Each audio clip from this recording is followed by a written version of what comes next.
সাদপন্থীরা তাবলিগি নয়, বরং তারা সন্ত্রাসী চরমপন্থী বাহিনী। ফ্যাসিস্ট আওয়ামী সরকার ও তাদের দূষররা যুগ সাজস করে সাদপন্থীদের মাধ্যমে দেশকে অস্থিতিশীল করার একটি নীল নকশা করেছিল।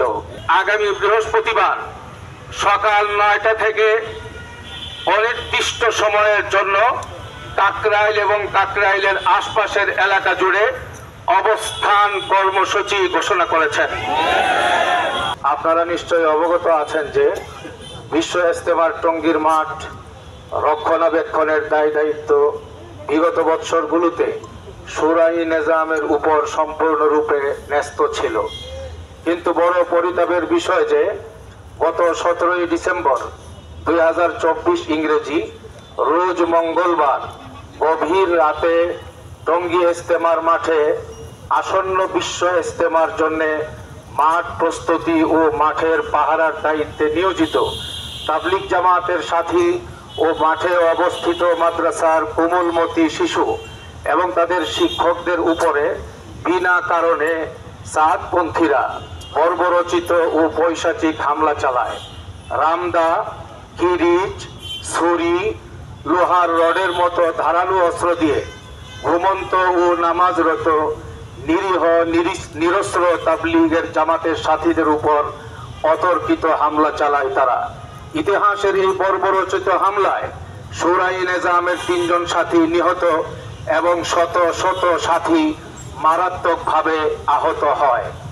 সাদপন্থীরা এতটাই হিংস্র হয়ে উঠে যে বিভিন্ন হাসপাতালে চিকিৎসারত আহতদের উপরও হামলা চালাতে তারা দ্বিধাবোধ করেনি।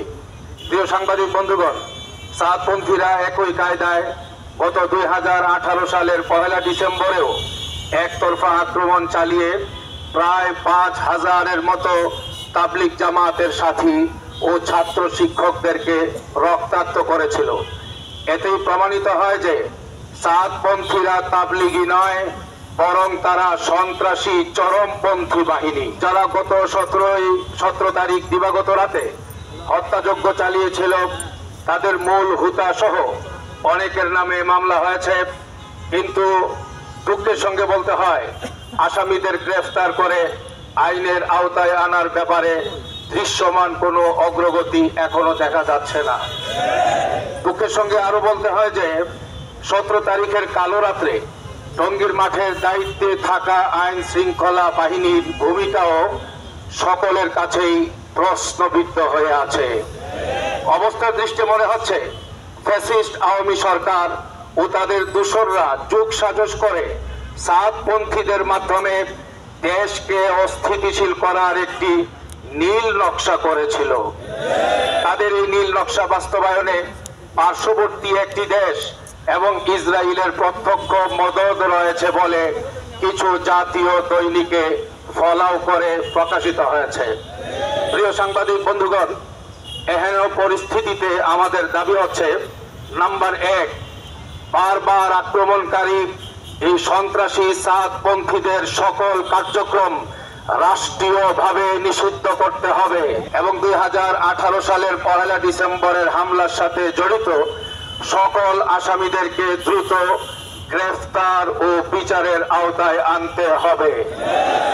আমাদের 3 নম্বর দাবি, কাকরাইল মার্কাজ ও টঙ্গী ইজতেমার মাঠ সহ তাবলীগের সকল কার্যক্রম শুরাই নিজামের অধীনে পরিচালিত হওয়া নিশ্চিত করতে হবে।